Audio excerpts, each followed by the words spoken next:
All right. This is so exciting. I mean, when I first met you back at my own campus, college, Cal State Los Angeles. Alma mater? Yes. I mean, Did you go there too?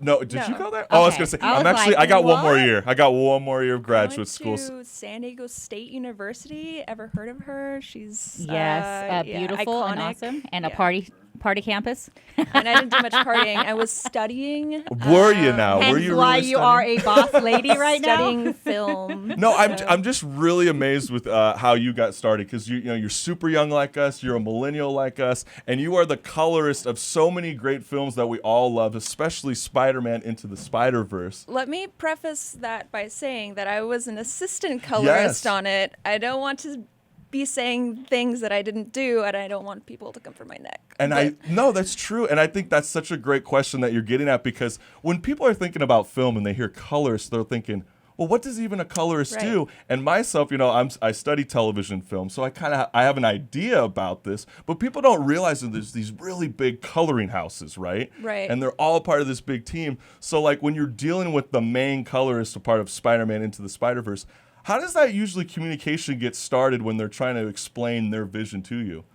Well, as far as my projects that I've worked on and DPs and directors, I think it starts out from a relationship that you build with them. Yeah. Because you're making a film and you're building a story, and it's usually good to work with people that you worked with in the past. So having that sort of visual language that you worked on with them in the past is helpful. But as far as when a movie is starting and you're getting into the project as the colorist, that's pretty far down the line. They've already shot it. They've already animated it. Yeah. You're coming in after editing, after VFX. So it's kind of like Botox. Like, Yeah, you're like- Botox comes in after you're already cinching, done. you're like just a little bit extra, making you look glossy. You're like, hey, let's do hey. it. Yeah, it's true because like when you start thinking about like, because you're explaining how like a lot of these processes can already kind of sort of be done, right? And then, but do you ever communicate with the director, or is it the main colorist that speaks to the rest of the team? It's the main colorist that speaks to the rest of the team.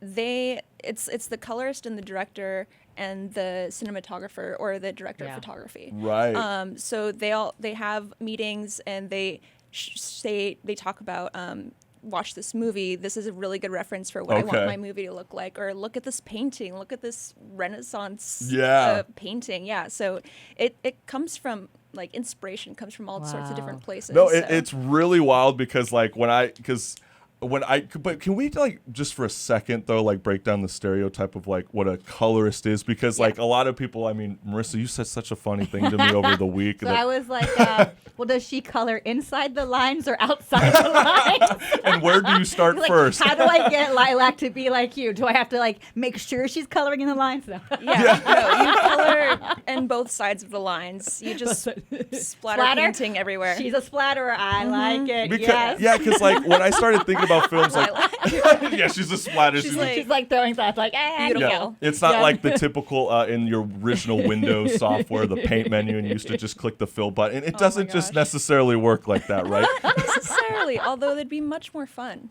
Oh, I believe great. it. It would I make love your it. job a little bit easier, right? Yeah. And also more awesome. difficult in some ways, but that's okay. That's true, but I know that you had a lot of responsibilities, especially with an animation film like Spider-Man Into the Spider-Verse. And I kind of wanted to tell the listeners kind of how big of a deal I think it is for you to even be a part of this film. And I know that you're kind of still taking it in. I know it hasn't like really hit you, but like I think it's amazing that since 2001 at the Academy Awards, they announced the best animated feature, and Disney has won 12 out of the 18 times, course. which is Wow. incredible, right? Yeah. And you guys took out Disney with I Wreck-It love it. Ralph Breaks the Internet and Incredibles 2, which was a fan favorite with a lot of people. And for the longest time, I saw Incredibles 2, and I was like, I haven't seen this new Spider-Man, because I think I was kind of over this whole superhero hype for the moment. But heart. it's visually phenomenal. Like, it's so amazing. So, like, when the main colors, what's her name again? Natasha Leonette. And, like, how is Natasha like? Like, and how big is this team are we talking? Well, I mean, I work at eFilm. eFilm employs around like 200 or so people, but the actual color team itself consists of a producer, their production coordinator, sort of their right-hand man, the main colorist, the senior colorist, who is Natasha in this case, and maybe 2 of her minions, which are me and someone else. Yeah, I mean, but like I said, it's like a lot of responsibility because I can only imagine it's like, okay, Monica, you're dealing with this one little tiny scene, and then you got to match it together with Marissa's and then my clip together, but we got to make it all sync. Like, how does those discussions talk when you're speaking of colors? That's an interesting question because as far as getting all of those sorts of things in a line and senior colors sort of delegating tasks to people, it is really, really small, detail-oriented work that comes together to build this entire movie, right? So it's things that you wouldn't perceive when you're sitting down in the movie theater. It's the work that I'm doing. It's like moving a keyframe here over here, making sure that this line is like perfectly. And that movie actually has like lots. It looks like a comic book, and it has lots of like little dots in it. Right. And all of those dots need to, they have to line up perfectly so that the color doesn't look different from one version to the next. And we're talking about from like the 2D normal movie theater to like 3D. Right. And so you have to do that for each eye. And if someone had OCD, that is the perfect job for them. Perfect. Make the dots line up. I was going to say, because you're in a secluded room, you're in a very dark room. Yeah. And it's like, were you ever imagining this when you were in college, that this was going to be your field of dreams and destination you were going to go in life? Well, actually, I thought that it'd be perfect because I want to make things pretty. All the time. And so I was like, oh, this is great. It's kind of like Photoshop or like Instagram where you can just take an image and just make it pop and make the story come out. And that's really what my favorite part of it is. And also, it's like instant gratification because you do a little bit of this, a little bit of that, and you're like, do-do-do-do, beautiful, perfect. And you wouldn't put an image that's not edited or a movie that's not colored out there. Because I think a lot of people forget that it's like, well, I'm just shooting with my camera. It's already got color in it. Like, well, what more colors do we need? And I don't think sounds like me. What kind of colors we need? And I think people don't realize that there's like camera raw data that sometimes doesn't even show the color until you even import it into your own computer. Like it looks flat and milky. Yeah. And I think people for a couple years thought that was like cool and that was like the vibe. But like let's not edit it. Let's just keep it raw. Can we move on from that aesthetic look and make it pretty? Yeah. Very atmospheric. Yeah. But I think the one thing with me at least is I think colorists kind of deserve a little bit more respect. Oh my God, this is like my thing. Okay. So I'm getting to something because I was Yes. going to say directors of photography or camera operators, every single time, they're always getting the credit for everything. And the last I recall, I can't remember an award that goes towards a coloring team. That is the case. Unfortunately, there's no sort of award that's given in the Oscars or the Emmys. There's nothing. There's things for cinematographers and VFX and sound mixing and sound your design. best local news team or whatever, and they don't have one for colors. They should at least give it to the colorists, and then we just they put it during the commercial break.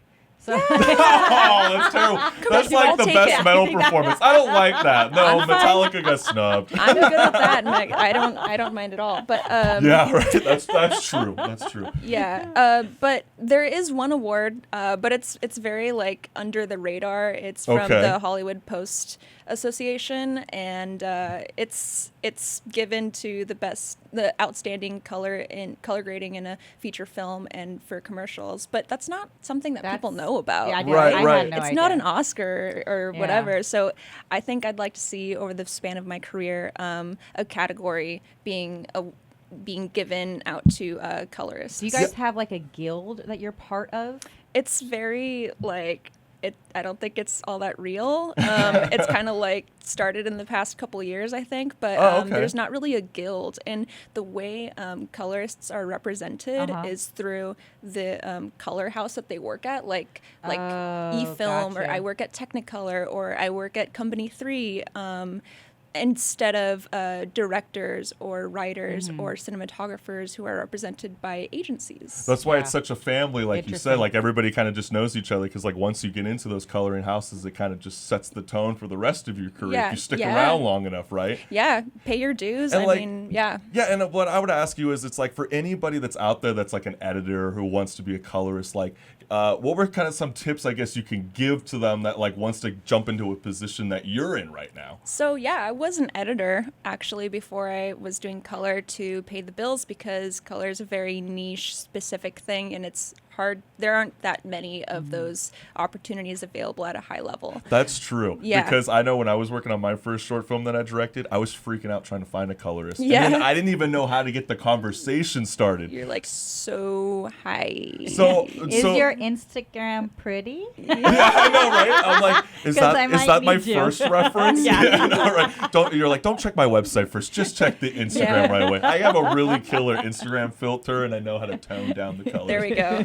Like, make it look like this picture of my cat. Yeah, no, it's so true. Meow, meow. And I just wanted to have some fun with this, because we actually had a fan question on Instagram from our handle, Jay DePac, and he wanted to ask you a fun question. Who is your favorite Spider-Man between Tom Holland, Andrew Garfield, and Tobey Maguire? Oh, Tobey Maguire. Yeah, okay, yes, right? That's right, girl. That's what I was going to say. I was going to say, because a lot of people were hating on me for thinking that too, and I'm like, okay, we all know that we want to just erase the memories of Spider-Man 3 in our head. I don't. Have you seen him dance ever? Wasn't that the one with the emo, and he was Yes, like, he was so emo. And he was pretty like, funny. But it's so funny, because I don't even know if this can even fit my head, but I'm actually a journalist right now, and are you really? Yeah, I mean, I'm Spider-Man, but I just want to remind all the listeners out there that you're listening to the Chris Collins Show. We got Monica Escalante. She's the colorist on so many great films: Spider-Man Into the Spider-Verse, Creed, and the Ava DuVernay's new series, When They See Us. It's amazing. And I just want to remind all the listeners that are live streaming with us, if you want to continue the show, go check out thechriscollinsshow.com and click the on-air button to continue this conversation. And what do they get? Oh, and also Monica's super cool. We assigned a T-shirt with Spider-Man. I didn't sign it. Monica did. So if you want a little piece of history, go and get it. You just got to sign up and be a member of the Chris Collins Show and become a member today. Yeah, and you'll get a shirt. We'll be right back.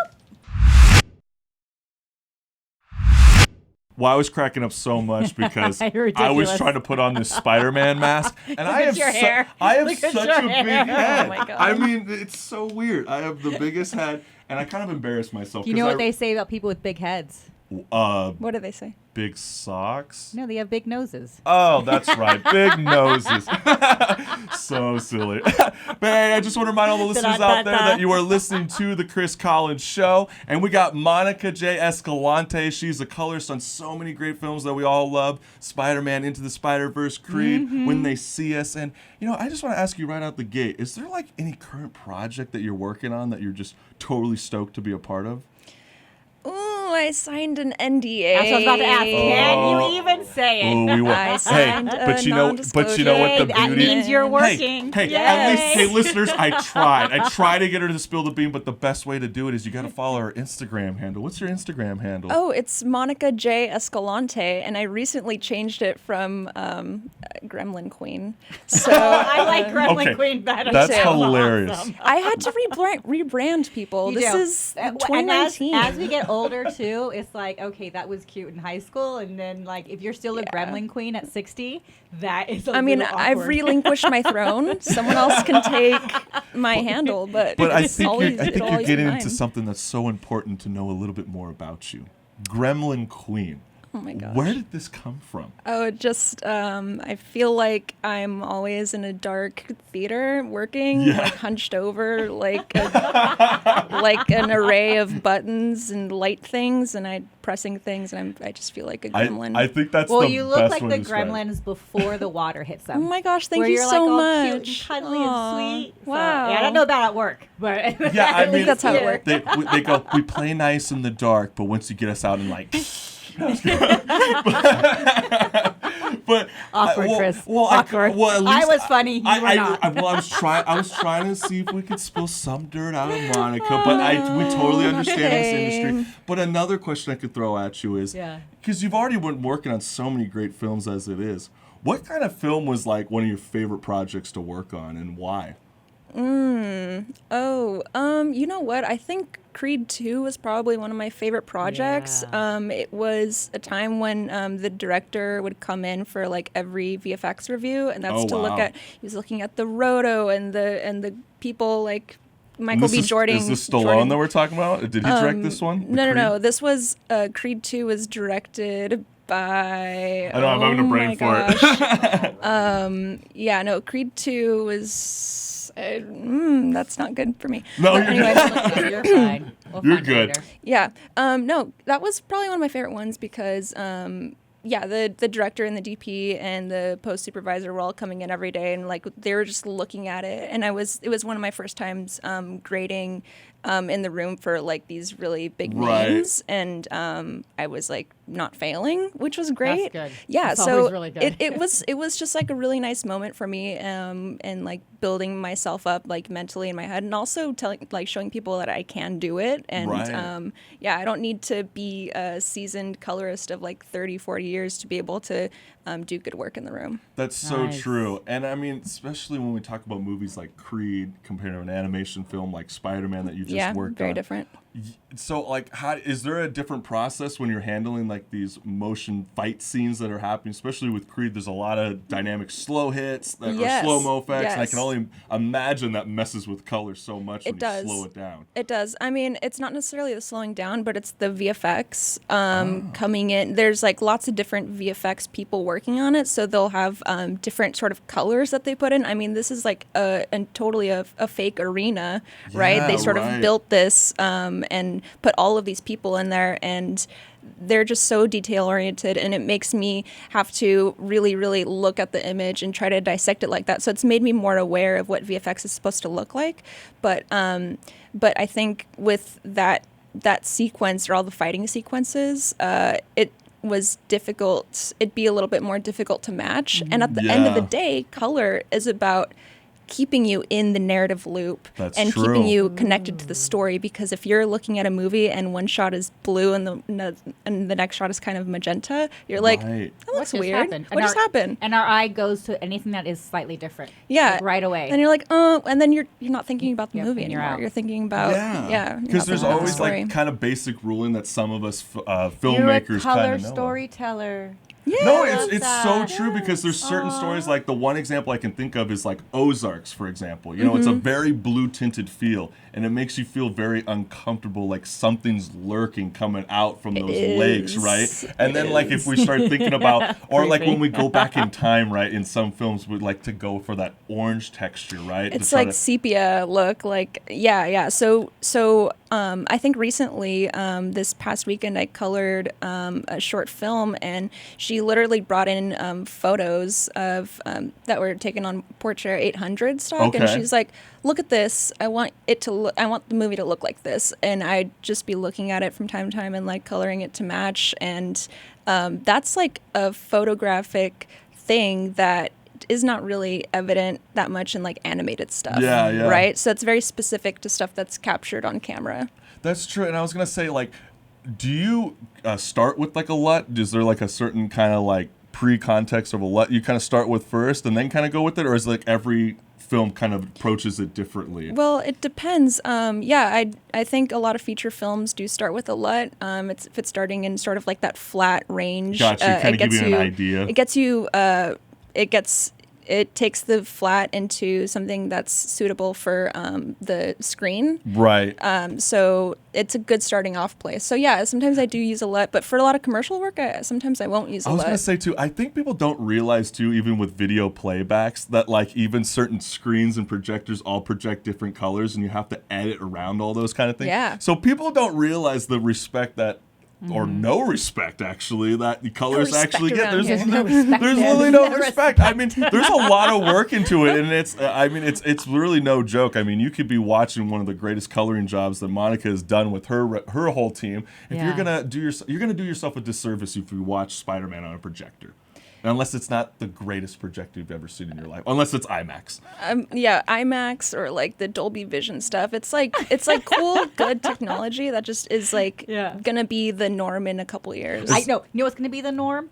Are holograms, and I cannot wait. I don't even know where to start with. Oh that. my gosh, I'm interest- so fascinated with 3D looking because the colorist is gonna have to be really on any of that type of hologram, making sure even like if a wrinkle is perfect. Right. Sorry, I mean, I'm so fascinated with sci-fi. No, it's true. And I mean, I can't wait. They just dropped the teaser yesterday for The Irishman, and everybody's been hyping up that new technology that's going to be happening with Robert De Niro. I haven't seen it either. No. What, really? I haven't seen it. My boyfriend's been talking about it. He's like, "Have you seen The Irishman?" I know we gotta see that, It's almost Monica. like Yeah, it's almost like a tracking. sequel of Goodfellas. It's the kind of vibe I got. that's cool. It's I like amazing, it. amazing. I like it. And the thing with that one is, for all the listeners that don't know, they're actually Martin Scorsese is utilizing this technology where they're actually gonna make Robert De Niro look younger, and they show one little 3-second clip haven't of seen it. it. It's spooky. Wow. And this is gonna be the kind of field I'm sure you're gonna be touching on real soon. See, I told you it's Botox. Yeah, right. And I was gonna say, I don't. And Benjamin Button. Benjamin Button. That's a good point Love too. it. And I was gonna say, I'm not sure. Have you ever worked on like a 3D film before? Oh yeah, I was gonna say, is there we a did Spider-Verse in 3D as well. Oh my god, I haven't even seen a 3D version. I haven't seen the 3D. Is it insane? It is insane. Oh my god, I gotta see it. I have to see it. I have to see it now that I know the coloring effect. We did Bumblebee in 3D as well. That's right. And I was watching it and just like QCing it at 4 a.m. morning, and I was like, that looks really sick. Do you have to This is approach cool. it differently from That's 2D so to cool. 3D when it comes to color? Well, you use the color that you used from the normal theatrical release, Okay. but then you sort of like bump things up for 3D. There's a lot of like technical things that need to happen. Right. But it's basically the same color, but it's like enhanced, not only because you're wearing 3D Yeah, right, glasses. and there's the red and blue. I have or to do say, they when still do 3D that? first came out, I literally thought it was just the glasses that made it 3D, and you could put like any film. Yeah, you in start it. taking it off, and you're like, So I tried another film and it didn't work, and then someone's like, "It has to be a specific 3D film," and I was like, "Oh." I Okay. think most people saw their first 3D film was like Avatar, right? I mean, I remember Yes! that, and they had the That one was my scene with first all one. the little Yes, pollen. the thing. It was like, oh man, that was it was fluttering a there. trip, literally. But just one last little quick question is, I know for some of the listeners out there that are kind of advanced in their editing and stuff like that, Right. I think they all kind of want to know what kind of coloring software you like to prefer. Right. So I know that DaVinci Resolve is free. Yes. And that's how I started learning, and I was just playing with it every single day. I like free. Yeah, free That's is great. true. And Free is really people good. try to like disparage free because it's like, oh, it's not that great. It's free. No, it's like that is what the top level, highest people Wow. are using. Right. Aside from luster, Autodesk luster, and Filmlight Baselight. So But there's no excuse, listeners. Like, you can get the ball rolling Do right it. now with Yeah. DaVinci Resolve. It's actually really, really cool software. I wish I can have dabbled with it a little bit more, but Monica Escalante, she's inspiring me even And more to me, get the I ball love rolling. it. Start coloring, start editing, start doing more things, even for the Chris Collins show. But guys, stick around. This is Monica Escalante, and she's the colorist for Spider-Man Into the Spider-Verse, Creed, Bumblebee. assistant. assistant. Yes. No, that's right. I gotta keep reminding everybody. She goes back to work, and they're like, "Oh, really?" Well, no, the thing is, I definitely badge doesn't appreciate work. that about Monica, because Yeah. you do realize there's not I'm humble. like, well, obviously she knows, it's not one person that creates a film. No, it's tons of people. It's a family. You've seen the credits. It's a community. You see the right. You're right. There's a reason why we have to wait 5 minutes to get to the end of a Marvel post credit and etc. But this is phenomenal, and I just want to remind all the listeners out there. Monica, where can they find you on social media? Oh, it's Monica J. Escalante. Thank you for asking. Of course. Yeah, so that's good for Instagram. 'Cause That's it's my right. main. Good for Instagram follower right now, Monica J. Escalante. And if you're listening right now, go to the Chris Collins Show and become a member today. What's good, listeners? I'm the host of the Chris Collins Show. And if you like what you see, hit the subscribe button below and check us out at thechriscollinsshow.com. Peace.